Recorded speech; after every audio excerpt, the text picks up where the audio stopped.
I'm honored to address the Hungarian Economic Association. And I also know that there are other economic associations and societies that are engaged in today's conference from Hungary, Czechoslovakia, Slovakia, and Poland.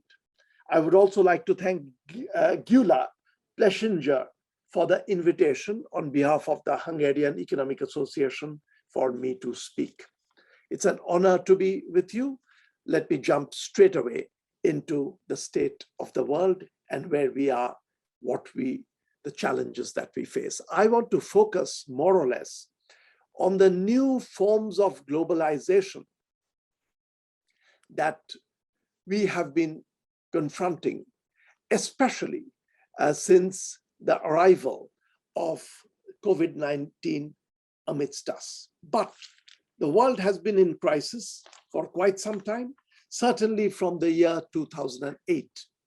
You know what I'm referring to about 2008, the subprime crisis in the United States, which then becomes the Great Recession. I remember those days I used to be a professor at Cornell, not really engaged in the policy world.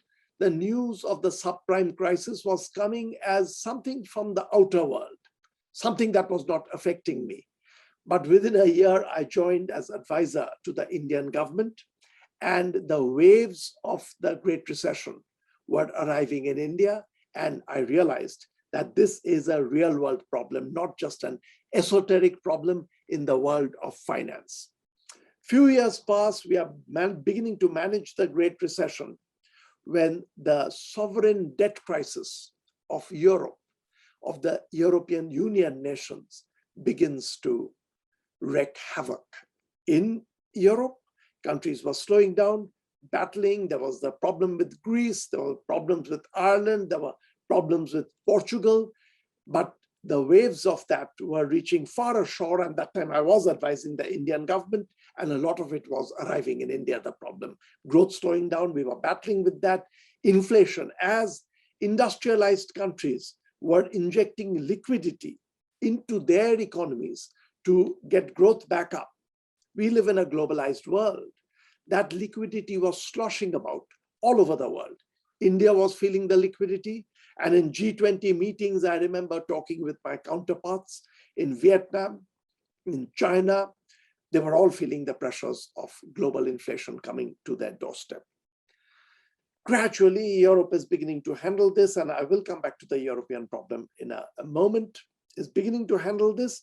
But then the end of the commodity price cycle, as we refer to it, was arriving for the whole world. Commodity prices, which we were used to being high, were plunging, were dropping. And there were periods, I remember at the end of 2014, over basically a 6 or 7 month period, oil price fell 50%. At one level, this was good, cheap oil for the users. But countries that were used to exporting commodities, suddenly their export value was crashing and they were getting into trouble. And this was beginning to affect all of us. Through all this, we have been feeling the pressures of the deteriorating environment of the world. Global warming is today being felt palpably with fires breaking out in different places. Political conflict resulting in the movement of migrants is something that we are also beginning to see a lot. Then comes 2019, and we are still in the midst of what started towards the end of 2019, the COVID-19 pandemic. This was gradually starting in Wuhan province. It is all over the world. And though it has gone through ups and downs, if you look at the global chart, which I do a bit obsessively, there have been 3 waves. The third wave is beginning to come down, but there is still uncertainty. And all this is reflecting on a changed landscape for the world. Beneath all this, and I want to be able to talk to you about the challenges that are coming out of this. But my belief is that though these are very, very different crises, and some of them, the one with the virus may have very little to do with the economy, the origin of the challenge of the world is to do with technology. the way technology is changing the landscape of labor, is changing the nature of globalization. So we are in a kind of new globalization, and I want to be able to talk to how to take on the challenge of new globalization. Before getting into that, I want to, for a moment, do a little bit of screen sharing and show you how the change of technology has been affecting us. Let me see if I can do that easily.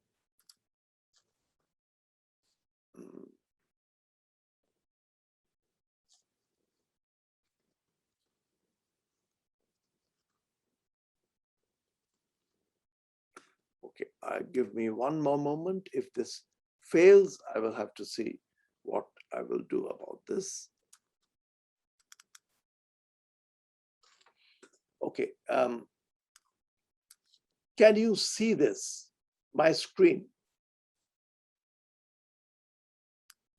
I'm working under the assumption that you can see it, and I'm showing you one particular page which shows the falling wage share of GDP.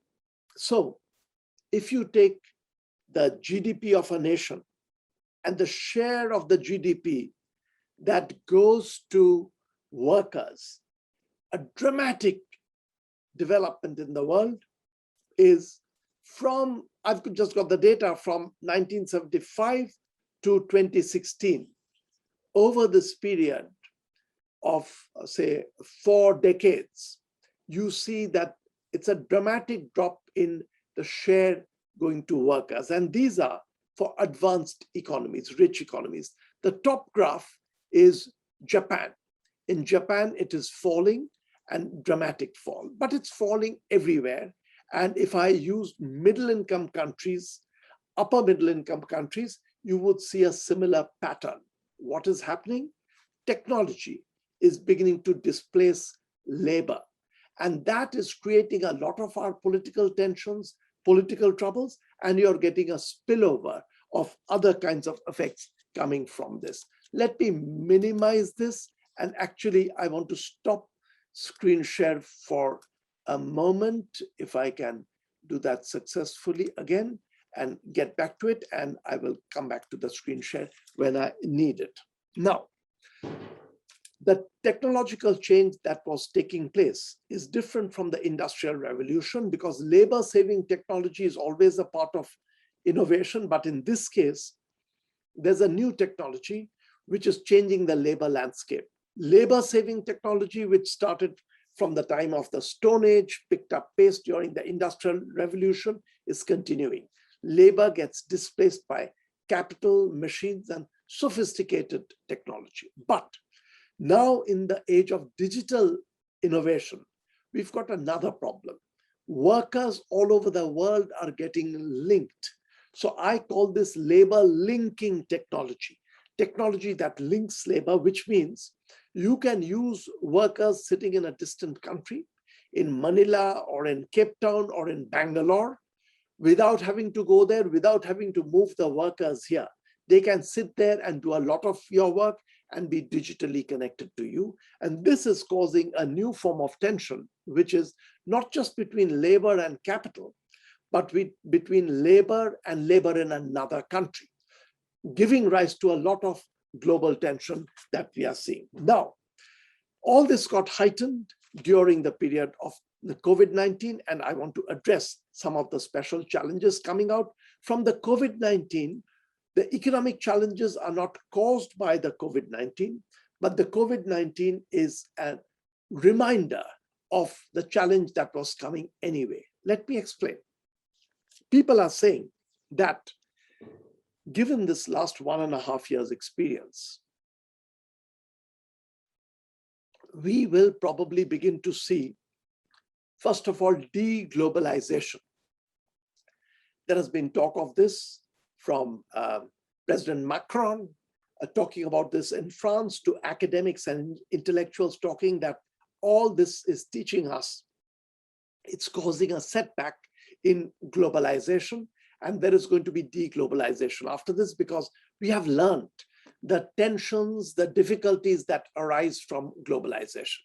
And the other thing that is being pointed out is that because of climate change, pressures on the environment, growth will probably slow down. These are sort of popular views floating around. I don't agree with either of them. And I want to explain that to you a little bit and then go on to the next phase. My personal belief is that globalization will go through a bit of a stumbling block during this period of COVID-19, when stoppage in one country's production, chips not being produced in one country is affecting another country. There is a lot of anger and disenchantment with globalization. But my view is globalization will go through a few stumbles because people are upset with it, but globalization is going to pick up after that.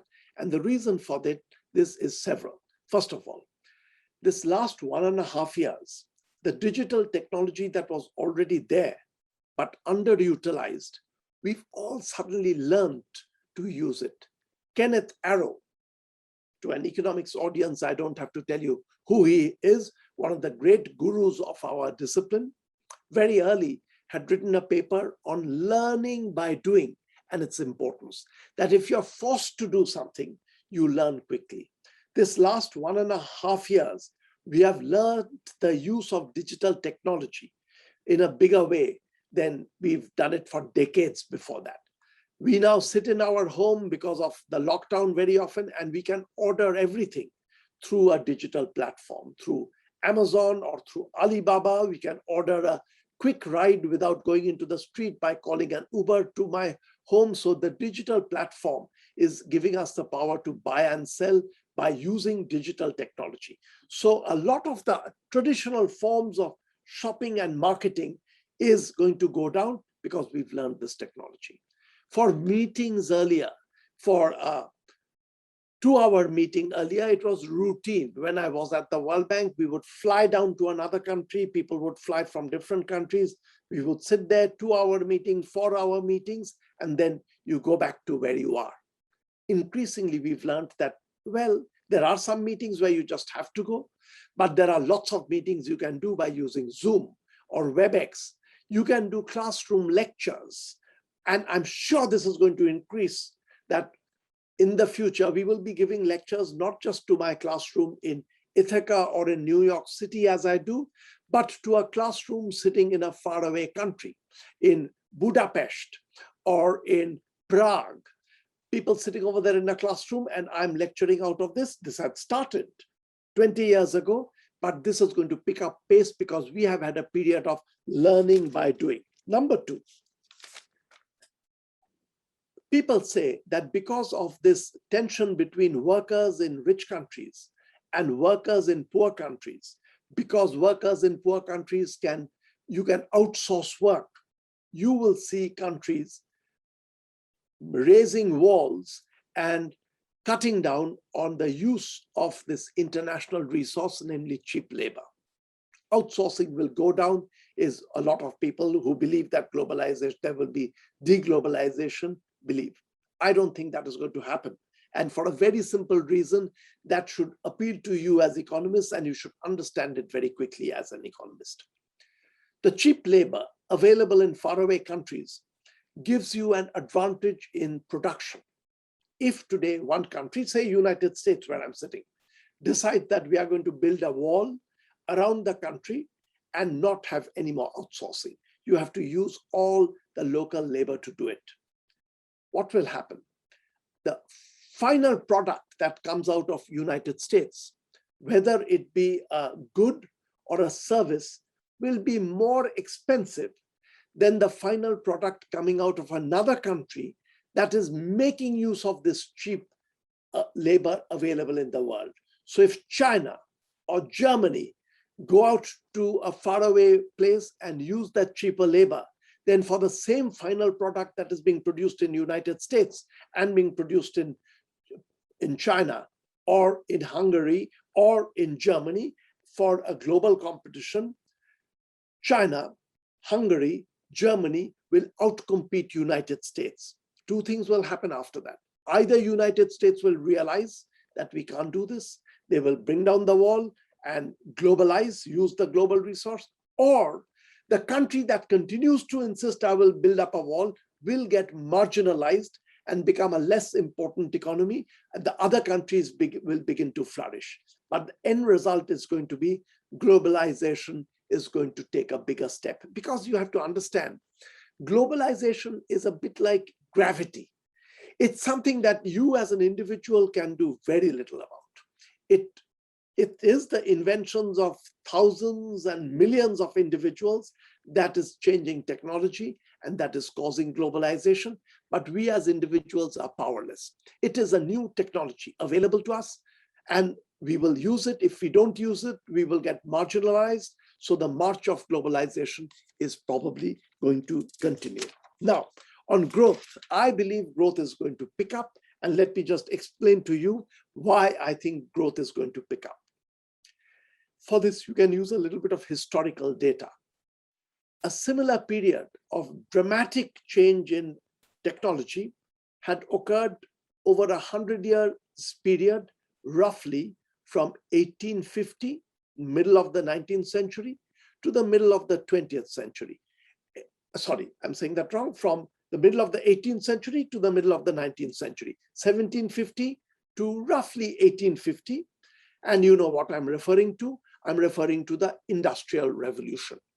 This roughly 100 years of Industrial Revolution was displacing labor. Technology was coming in. But look at what happened to growth.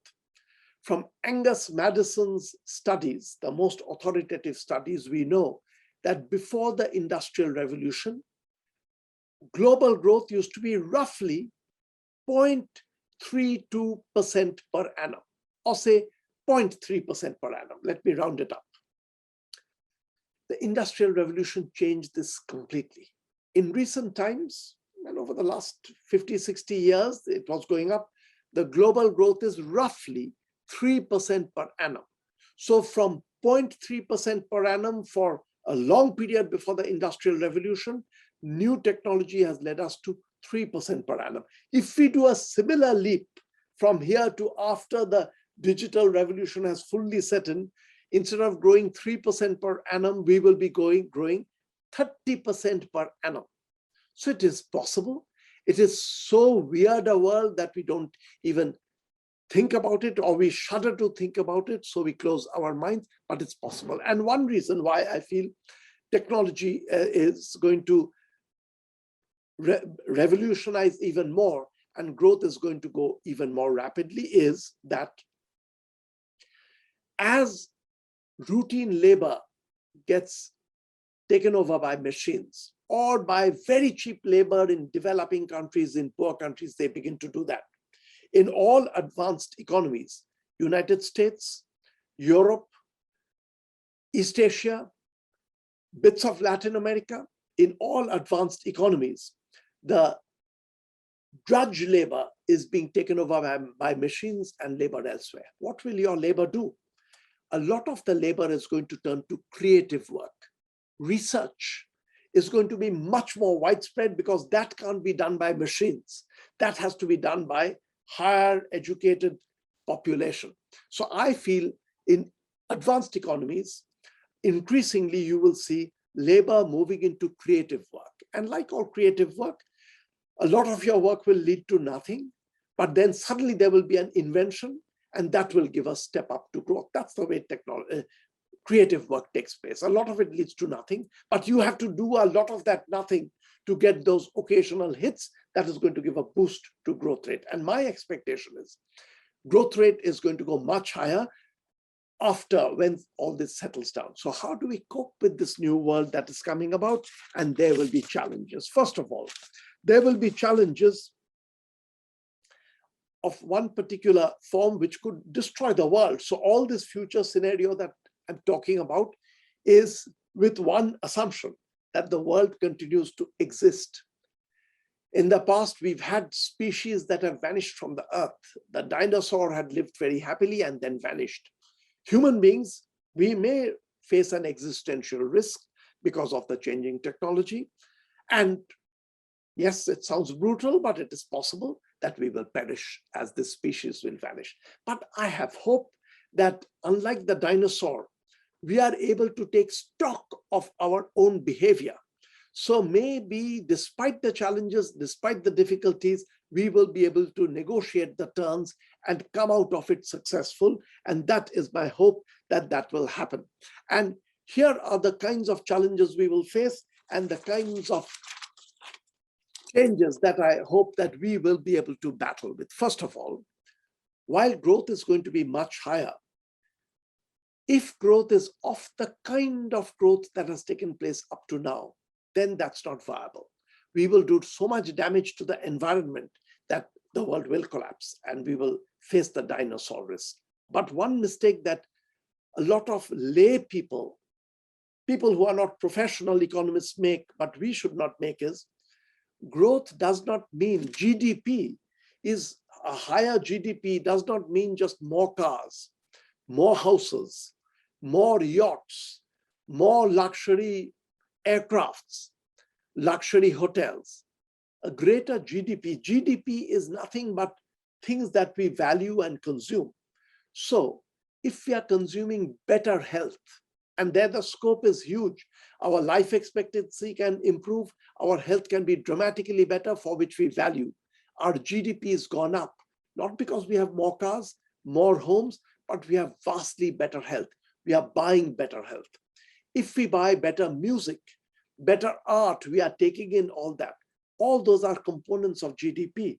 So the much higher GDP growth could be a GDP growth with constituents of that GDP growth very, very different.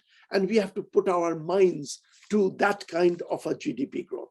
We will face other challenges that we will have to take on and decide how we are going to take on these kinds of challenges. One, for instance, is as the world gets more globalized, we will have big supply chains. One country produces all the parts of a machine, all the chips. Another country produces another part of a machine. Look at the risk in such a world. You will have long supply chains. Take, for instance, a car, an automobile. Suppose the wheels are produced in China. The steering wheels are produced in India. Something else is produced in Germany, and something else is in Japan. Something else is in the United States. And finally, the car is assembled. There we will face, it may be very, very productive because we got economies of scale. A whole country producing wheels will be very good at producing wheels. So very productive this is, but the challenge is going to be that if there is a disruption, if one country stops producing, in the olden days, some automobiles would not be produced. Now what will happen is the entire automobile industry will stop because it's a supply chain that is disrupted. So we will have to work out the architecture of globalization, whereby the supply chains, we have insurance against supply chains, measures against supply chains, that if there is a breakdown, what do? We may have to have backup countries that are able to produce the same thing and can come in. There's another thing that will happen, a political problem. Because of this linked up world, one country can hold another country to ransom. If there is a tension that builds up between two countries, you don't have to create war. You have to just stop the production of a vital component and say, I won't produce this for you anymore. That'll be like war because your entire industry is going to crash in the other country. So that means we need greater coordination. Time is short, so let me just tell you that basically what we need to work on is the global architecture. And since I know that there are bankers, central bankers working on this, let me just give you an example. During, and without using any more PowerPoint, because I'm just going to save a little bit of time, during the Great Recession, by injecting liquidity and lowering interest rates, we were trying to get each of our economies functioning better. United States lowered interest rate, European Union lowered interest rate. There are different countries that were lowering interest rates. Japan was doing that, and you are injecting liquidity. Having done that, a new problem crops up, which is a special problem of the globalized world. What happens is, when all these countries trying to boost their own economy, they have lowered their interest rate, now they face a problem. Together, they have created a low interest rate trap. Any single country that tries to get out of this by raising interest rate will immediately find money flowing into the country. Your currency is going to appreciate, your exports will suffer. Therefore, you say, I'm not going to raise interest rates anymore. Not now, at least. Each country takes this decision, and you are in a low interest rate trap. You did it in the interest of your own country in the middle of a crisis, but when all countries have done it, you're collectively caught in an interest rate trap, and you can't get out of this. That is actually a situation that we are sitting into. We will have to have better systems of global governance, global economic decision-making. Like the G20, we need a much more empowered G20 to come in and work and try to create a political architecture, a decision-making architecture, a policy-making architecture that is compatible with the globalized world that we are entering into. If you go back to the Industrial Revolution, one reason why, despite all the challenges created by the Industrial Revolution, we came out of it fine is because some of the most dramatic policy changes, which now don't look dramatic to us, they look completely normal. Those dramatic policy changes took place during the Industrial Revolution. And we are at a time like this. Just two examples of dramatic policy changes. You know, when first there were restrictions put on child labor. Children used to work, children as young as 5 years. 5 years was not common, but it would go down to 5 years. But 8 years, 9 years, children would be working for 8 hours, 9 hours a day. When the first moves took place, mainly in Britain, but then soon it was all over Europe, that you have to somehow stop and curb child labor. Don't let children work for 10 hours in the day when they collapse by the day's end. And the first laws were being enacted, say in 1802, Robert Peel's Act, and putting restrictions on child labor. There were people saying this is a shocking thing because children working this hard, working class children, builds character, and then they are better workers as adults. So it's a shocking legislation. When the income tax formally as a law was brought in for the first time in 1842 in Britain, there were people who were screaming and saying that this is a real intrusion into the individual's rights by the state, that you're taking away a part of my income. Now we think of that as normal. We are at a juncture of the world where we have to think of radical and different policies. Finally, and just give me 4 or 5 minutes on this and I will stop. The Industrial Revolution also coincided with a period of innovative thinking in economics that we have not probably seen such 100 years. Industrial Revolution starts roughly 1750, 1740.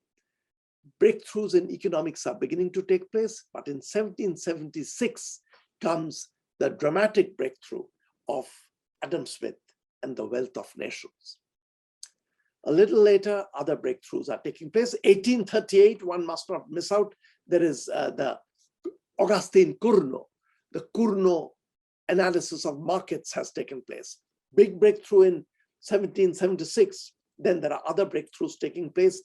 Ricardo, John Stuart Mill, Karl Marx, Leon Walras, coming up to say 1874, 1884, 100 years of dramatic breakthroughs, learning to understand the world.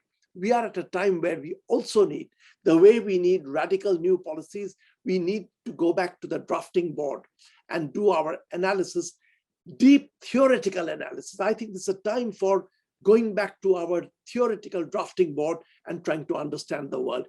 You know, in all our theories, there are the explicit assumptions and there are the hidden assumptions. The hidden assumptions are so fundamental and we treat that as so normal that we don't even write them down. Very often, when your policies begin to go wrong, it is because the world is changing and those hidden assumptions are no longer valid. And you need to examine those hidden assumptions and construct new theory, which looks at the new world that is emerging. In geometry, we have a dramatic example. Euclid developed this beautiful system of geometry with all the assumptions. He thought all the assumptions explicitly laid down as axioms, but there were assumptions. that he was making, which he wasn't even aware of. He had assumed a flat world, and all the Euclidean geometry was for the flat world and not for the spherical world that we live in. It was much later, in the early 18th century, that Gauss, that a little later, Riemann and other mathematicians come, and they realize that apart from all those written down axioms, there were other axioms that had been used by Euclid without being aware of. And the new geometry which arose for our spherical world, without which we would have had accidents with planes flying, pretending that we are flying over a flat zone and not a spherical zone, took place because of the realization that you need a new geometry. I feel the world of economic analysis is also at a juncture where you need to think of some of our most fundamental assumptions, which are so fundamental that we as economists are not even aware that's built into virtually our thinking DNA. So we are at an important, exciting juncture for the world. If we do right, this will be like the Industrial Revolution. The digital revolution will take us into a better, faster growing world and a more equitable world. We have inequalities of a kind today which are unacceptable, and we have to think of new theory, new policies to take on this new technological challenge that has come to our doorstep so that we can create a better world. Thank you very much for giving me the opportunity to speak. Thank you.